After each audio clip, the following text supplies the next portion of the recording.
Greetings, Bobby W6IW in here. This is how I set up my Chameleon SS25 collapsible whip with the Stinger kit and an HOA on my condo. Let's take a look.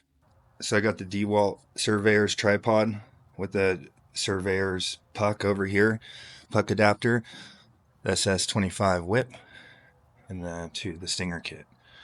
As you can see, I don't have enough room here on the patio, and also there is stuff above me.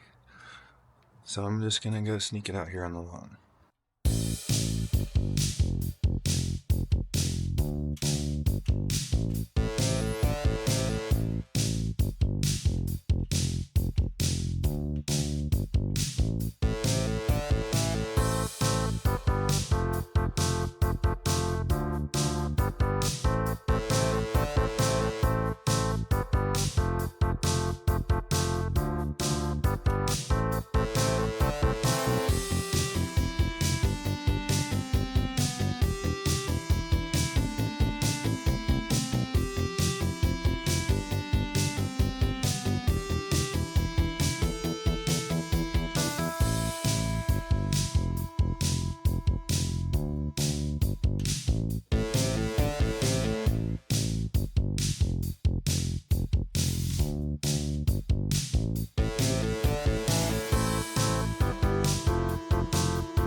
So it took me all of what, 2-3 minutes maybe tops.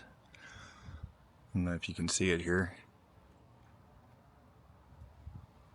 Now I can operate for a few hours and take it down when I'm done without worries.